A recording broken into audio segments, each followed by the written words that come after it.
नमस्कार, मैं यशपाल हंस करनाल से ज्योतिष की वार्ताओं के साथ। आज मैं आपसे चंद्रमा पर बात करना चाहता हूँ। चंद्रमा हमारी कुंडली का एक अति महत्वपूर्ण ग्रह है, क्योंकि ये मन का स्वामी है। अगर ये कुंडली के अंदर ठीक स्थिति में ना हो तो हमारे मन को अति भटकाने का ये काम कर जाता है। देखिए, समझने की बात यह है कि चंद्रमा जब भी शनि के साथ बैठेगा ये विखंडन पैदा करेगा, तोड़ेगा। अगर लगन में बैठ जाए, सातवें घर में बैठ जाए, तो ये दाम्पत्य और पारिवारिक जीवन को कष्ट दे सकता है। मैं चंद्रमा के बारे में आपको एक और बात बताना चाहता था, जो कई दिन से मेरे मन में थी,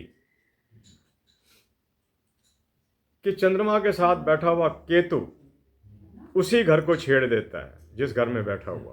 उसकी जो क्वालिटीज हैं उनको डिप्रूव करता है, कम करता है।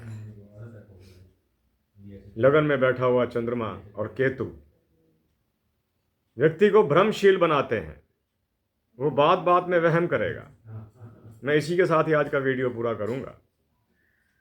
अगर लगन में बैठ जाए तो व्यक्ति शक करेगा और उसकी बाहर विदेशों में जाने की भावना बहुत ज़्यादा रहेगी, कि मैं कहीं चला जाऊं, कहीं घूम आऊं, कहीं इधर चला जाऊं, कहीं उधर चला जाऊं। ऐसी भावनाएं उसके मन में बहुत रहेंगी। अगर दूसरे भाव में हो चंद्रमा के साथ केतु, बातें बहुत करेगा लेकिन निर्माणशील बातें नहीं कर पाएगा, कि मुझे किसी चीज़ का निर्माण करना है। उसकी बात तो कर जाएगा लेकिन निर्माण नहीं कर पाएगा। आगे चलता हूं। दूसरे घर में चंद्रमा वैसे भी व्यक्ति से बातें बहुत करवाता है, और अगर केतु साथ में बैठ जाए तो कई बार बातें करता करता कई दिनों के लिए खामोश, चुप हो जाना, बात ना करना, ऐसी स्थिति भी रह जाती है। आगे चलता हूं। अगर चंद्रमा और केतु तीसरे भाव के अंदर हों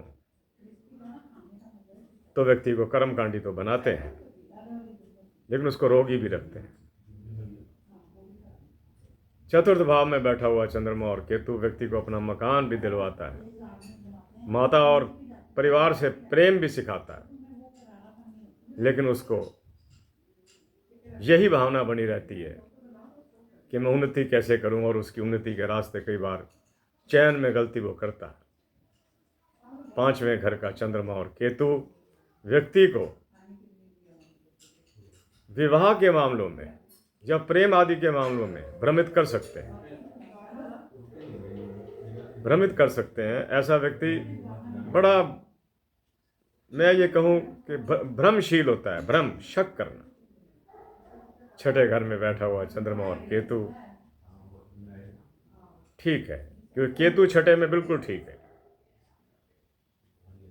और वो व्यक्ति हमेशा ही अपने रोग के प्रति कोई ना कोई चिंता करेगा, अपने शत्रुओं के प्रति कोई ना कोई भाव रखेगा। और जैसे पांचवें घर में मैं बता रहा था, पांचवें घर में हो तो उसको हमेशा अपनी एजुकेशन की चिंता रहेगी कि मैं पढ़ लिख सकूंगा कि नहीं।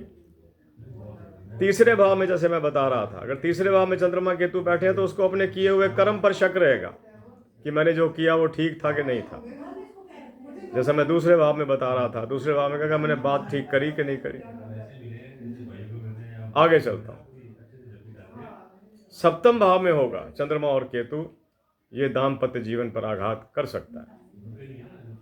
अष्टम भाव का चंद्रमा और केतु व्यक्ति को संशय में रखते हैं। मन अगर अष्टम में चला जाए केतु के साथ गया, मन ताकत ज्यादा पकड़ गया। अगर राशि कहीं गलत आ गई है, चंद्रमा के विरोध में आ गई है, तो चंद्रमा अष्टम का काम करेगा। उस व्यक्ति की पुरातन संपत्ति नष्ट होगी। भाग्य स्थान में बैठा हुआ चंद्रमा और केतु बहुत शुभ है। ऐसा व्यक्ति आचरणवान, सच बोलने वाला होगा और धर्म के अंदर रुचि रखेगा। धर्म का मेरा अभिप्राय ईश्वर के अंदर। दशम भाव में बैठा हुआ चंद्रमा और केतु व्यक्ति को कारोबार और नौकरी तो देते हैं, लेकिन बार बार छोड़नी पड़ती, बार बार मिलती है, बार बार छोड़नी पड़ती है। आगे चलता हूं, वीडियो को छोटा ही रखता हूं। 11वें भाव में बैठा हुआ चंद्रमा और केतु ठीक है, क्योंकि 11वें भाव में बैठे हुए किसी ग्रह को कोई दोष नहीं है। 12वें घर की ज़बरदस्त बात।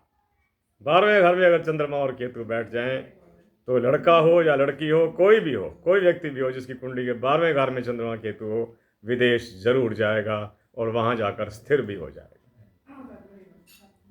मेरे प्यारे बंधुओं, ईश्वर आपको सुखी रखे, मेरी हमेशा ये कामना रही।